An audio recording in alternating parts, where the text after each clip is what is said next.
71. Yesus dipanggil guru oleh para murid-muridnya. Lukas 8 ayat 24.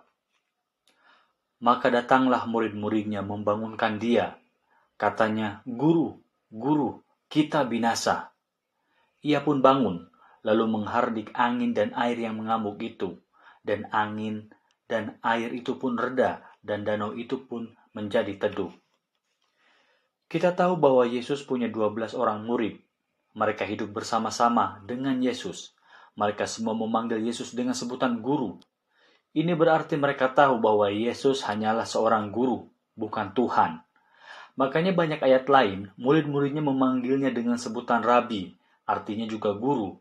Bahkan tidak kurang sekitar 13 ayat, Yesus dipanggil rabi oleh orang lain dan murid-muridnya. Di antaranya ayat-ayat di bawah ini. Markus 9 ayat 5. Kata Petrus kepada Yesus, "Rabi, betapa bahagianya kami berada di tempat ini. Baiklah kami dirikan 3 kemah, 1 untuk engkau, 1 untuk Musa, dan 1 untuk Elia." Yohanes 1 ayat 49. Kata Natanael kepadanya, "Rabi, engkau anak Allah, engkau raja orang Israel." Yohanes 6 ayat 25.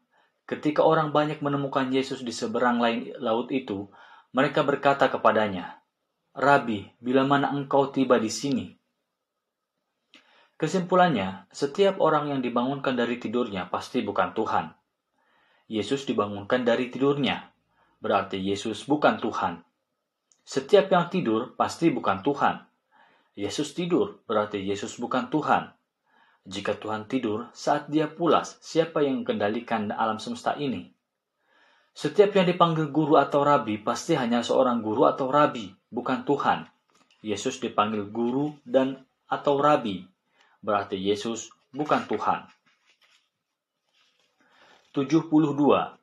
Yesus ketakutan pada malaikat dan semakin bersungguh-sungguh berdoa kepada Tuhan.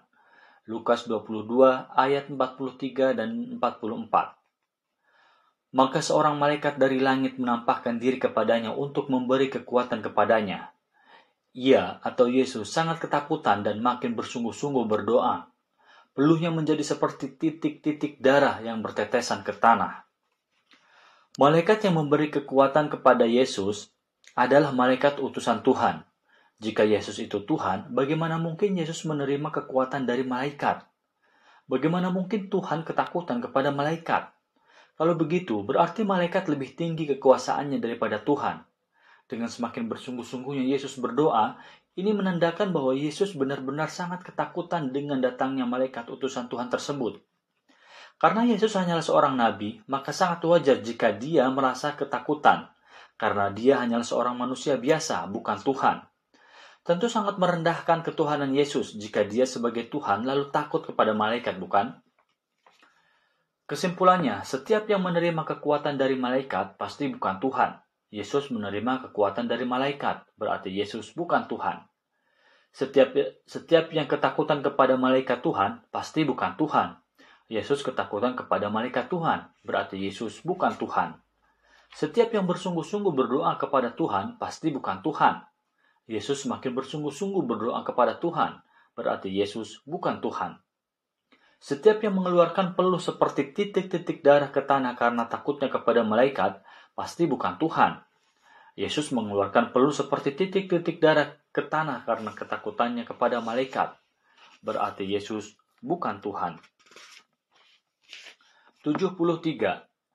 Yesus menyerahkan nyawanya. Lukas 23 ayat 46. Lalu Yesus berseru dengan suara nyaring, "Ya Bapa, ke dalam tanganmu kuserahkan nyawaku." Dan sesudah berkata demikian, ia menyerahkan nyawanya. Di atas kayu salib, sebelum mati, Yesus berseru dengan suara nyaring kepada Tuhannya sambil menyerahkan nyawanya.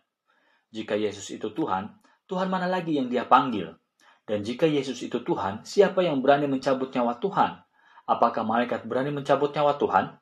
Dan jika Tuhan harus mati walaupun hanya untuk beberapa hari saja, siapa yang mengendalikan alam semesta ini?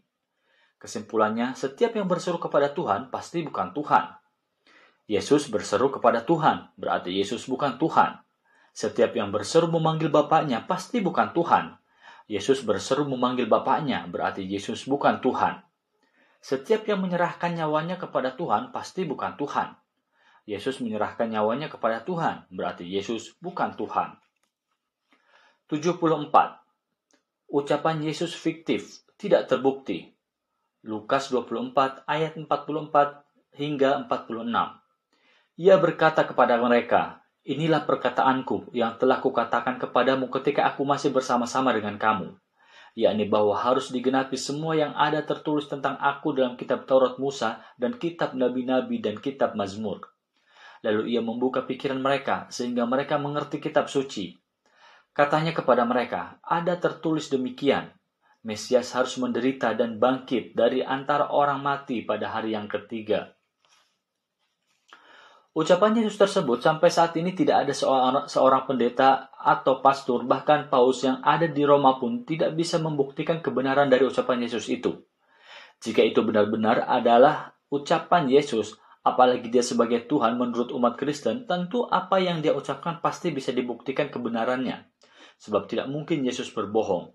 Ucapan Yesus yang mengatakan bahwa ada tertulis tentang dia dalam kitab Taurat Musa, 5 kitab, kitab para nabi, 33 kitab, dan kitab Mazmur, 1 kitab, bahwa Mesias akan menderita dan bangkit dari antara orang mati pada hari yang ketiga, ternyata setelah dicek, ucapannya itu tidak terdapat dalam semua kitab-kitab tersebut. Jika demikian, ini membuktikan bahwa ucapan Yesus tersebut adalah fiktif, karena tidak bisa dibuktikan. Catatan, kitab Musa ada 5 kitab. Kitab para nabi ada 33 kitab, dan kitab Zabur ada 1 kitab. Berarti totalnya 39 kitab. 39 kitab menunjukkan semua kitab perjanjian lama. Adakah ucapan Yesus, Mesias akan menderita dan bangkit dari antara orang mati pada hari yang ketiga tertulis pada 39 kitab perjanjian lama? Jika ada yang bisa buktikan, diberikan hadiah mobil BMW dan uang 100 juta. Kesimpulannya, setiap yang berkata tapi tidak bisa dibuktikan pasti bukan Tuhan. Yesus berkata tapi tidak bisa dibuktikan, berarti Yesus bukan Tuhan. Setiap penggenapan yang tidak terbukti pasti itu bukan firman Tuhan. Sabda Yesus akan penggenapannya tidak terbukti, berarti Yesus bukan Tuhan. Setiap yang menderita dan bangkit pada hari ketiga di antara orang mati pasti bukan Tuhan. Yesus menderita dan bangkit pada hari ketiga di antara orang mati. Berarti Yesus bukan Tuhan. 75. Firman Allah itu Yesus. Yesus itu firman Allah. Yohanes 1 ayat 1. Pada mulanya adalah firman. Firman itu bersama-sama dengan Allah dan firman itu adalah Allah. Ayat tersebut bukan ucapan Yesus atau wahyu Allah kepada Yohanes, tetapi hanyalah ucapan atau pendapat dari Yohanes sendiri. Makanya pada ayat tersebut tidak ada tanda petik. Jika firman itu adalah Yesus dan Yesus itu adalah Allah itu juga, maka kalau digantikan akan terbaca lucu. Pada mulanya adalah Yesus. Yesus itu bersama-sama dengan Yesus dan Yesus itu adalah Yesus. Pada mulanya adalah Tuhan. Tuhan itu bersama-sama dengan Tuhan dan Tuhan itu adalah Tuhan.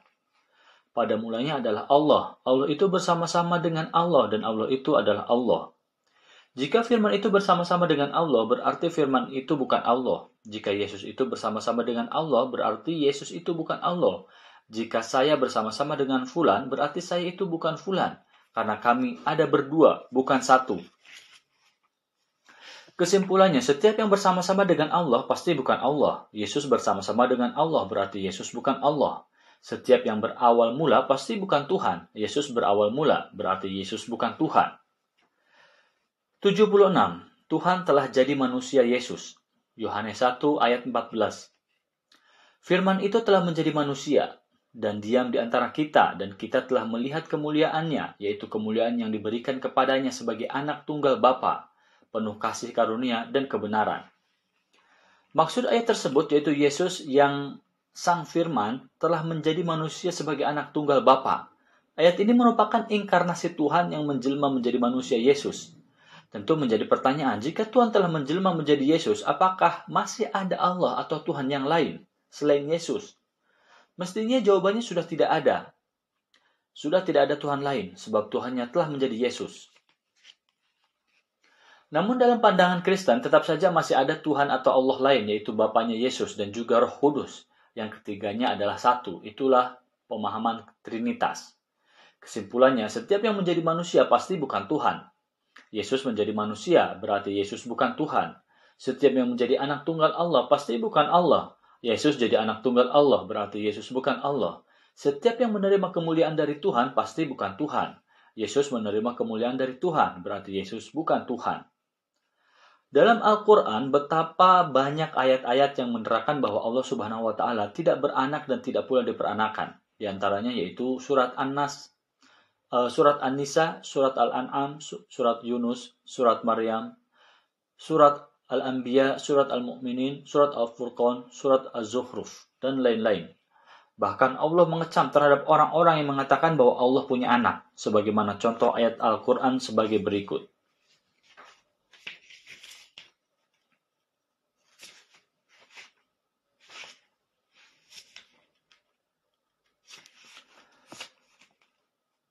Badi'us samawati wal ardi ana yakunu lahu waladun wa lam takul lahu sahibah wa khalaqa kulla syai'in wa huwa bikulli syai'in alim.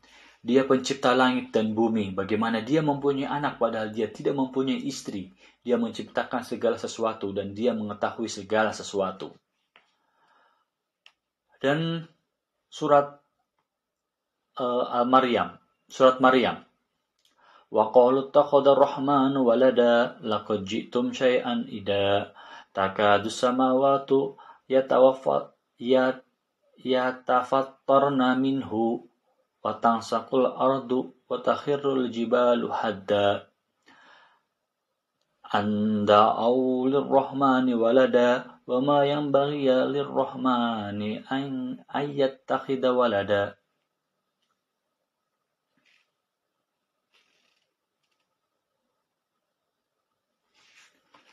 Kemudian dalam surat Al-Mu'minun,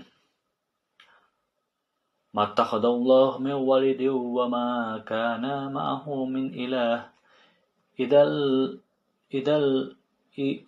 ladhahaba kullu ilahin bima khalaqa wa la'ala ba'duhum ala ba'd subhanallahi amma yasifun. Allah tidak mempunyai anak dan tiada Tuhan bersamanya. Kalau sekiranya demikian, niscaya tiap-tiap Tuhan membawa makhluk yang diciptakannya dan sebagian dari Tuhan-Tuhan itu akan mengalahkan sebagian yang lain. Maha suci Allah dari yang mereka sifatkan itu.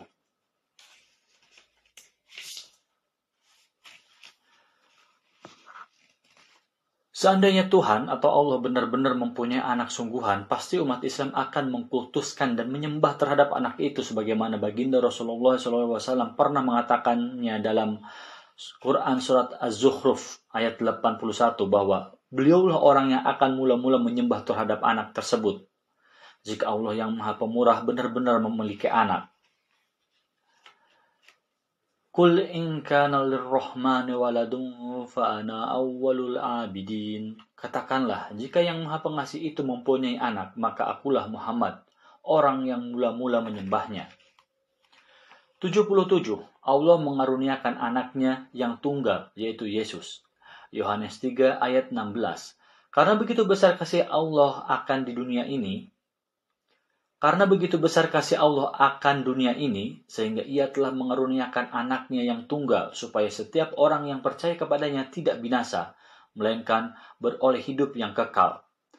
Ayat ini bagi umat Kristiani termasuk salah satu ayat emas yang paling menentukan keselamatan manusia di dunia dan di akhirat. Intinya, asal percaya kepada Yesus yang mati di kayu salib dalam rangka menebus dosa manusia, maka dijamin pasti akan masuk surga. Itu merupakan bentuk kasih Allah akan dunia ini, maka dikaruniakan anaknya yang tunggal, yaitu Yesus, mati berkorban di kayu salib untuk menyelamatkan atau menebus manusia dari dosa-dosa mereka. Jika ayat ini sangat penting dan menentukan keselamatan manusia di akhirat, mengapa hanya Yohanes saja yang menulisnya? Dan itu pun ditulis paling belakangan. Sementara 3 Injil yang duluan ditulis, yaitu Matius, Markus, dan Lukas, tidak menulis ayat tersebut. Logikanya, mestinya ketiga Injil yang ditulis duluan itulah, yakni Matius, Markus, dan Lukas, harus memuat sabda Yesus tersebut. sebab merekalah yang duluan menulis Injil daripada Yohanes.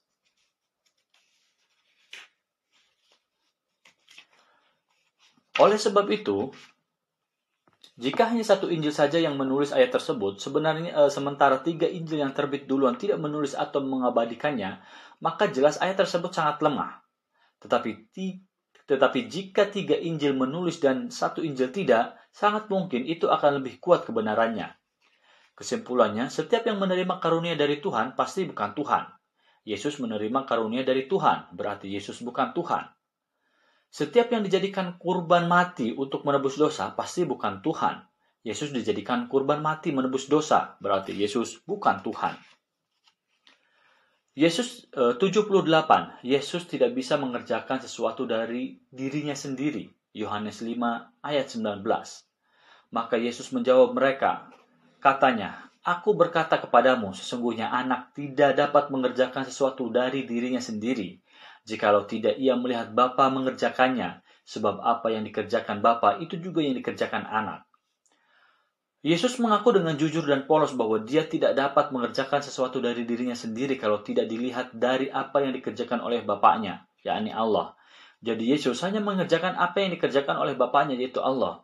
Atau dengan kata lain, bahwa Yesus hanyalah melakukan apa yang diperintahkan Tuhannya. Kesimpulannya, setiap yang tidak bisa mengerjakan atas dirinya sendiri pasti bukan Tuhan. Yesus tidak bisa mengerjakan sesuatu atas dirinya sendiri, berarti Yesus bukan Tuhan. Setiap yang memanggil Tuhannya dengan nama Bapa pasti bukan Tuhan. Yesus memanggil Tuhannya Bapa, berarti Yesus bukan Tuhan. 79. Sebagai utusan, Yesus tidak bisa berbuat dan menuruti kehendaknya. Yohanes 5 ayat 30. Aku tidak dapat berbuat apa-apa dari diriku. Aku tidak dapat berbuat apa-apa dari diriku sendiri. Aku menghakimi sesuai dengan apa yang aku dengar, dan penghakimanku adil, sebab aku tidak menuruti kehendakku sendiri, melainkan kehendak Dia yang mengutus aku. Ayat ini merupakan pengakuan langsung dari Yesus yang jujur dan polos bahwa Dia benar-benar tidak bisa berbuat apa-apa atas dirinya sendiri. Juga Dia bersaksi bahwa Dia tidak bisa menuruti kehendaknya sendiri, melainkan kehendak Tuhan, yakni Bapaknya yang telah mengutusnya. Sungguh ini merupakan suatu pernyataan atau pengakuan yang begitu polos dan jujur dari Yesus akan keberadaan status dirinya. Dia mengaku bahwa dia hanyalah seorang utusan Tuhan, bukan Tuhan. Maka tentu sangat wajarlah jika Yesus tidak bisa berbuat menurut kehendaknya sendiri, tidak bisa menuruti kehendaknya sendiri, sebab dia bukan Tuhan, tetapi hanyalah sebagai seorang nabi atau rasul yang diutus oleh Tuhannya. Jika Yesus yang mengaku dengan mulutnya sendiri bahwa dia hanya melakukan sesuai kehendak Bapaknya, yakni Allah, yang mengutusnya, mengapa kita harus menjadikan beliau sebagai Tuhan yang disembah? Bukankah ini bertentangan dengan kesaksian Yesus sendiri? Dengan adanya pengakuan Yesus yang jujur bahwa dia tidak bisa berbuat apa-apa dan tidak bisa menuruti kehendaknya sendiri, bukankah itu suatu bukti dia bukan Tuhan? Bukankah pada ujung ayat tersebut, Yesus mengaku dirinya hanya melakukan sesuai kehendak Bapaknya yang mengutusnya? Kesimpulannya, setiap yang tidak bisa berbuat apa-apa atas sendiri, pasti bukan Tuhan. Yesus tidak bisa berbuat apa-apa atas sendiri, berarti Yesus bukan Tuhan. Setiap yang tidak bisa menuruti kehendaknya sendiri, pasti bukan Tuhan. Yesus tidak bisa menuruti kehendaknya sendiri, berarti Yesus bukan Tuhan. Setiap yang mengaku diutus oleh Tuhan, pasti bukan Tuhan. Yesus mengaku diutus oleh Tuhan, berarti Yesus bukan Tuhan.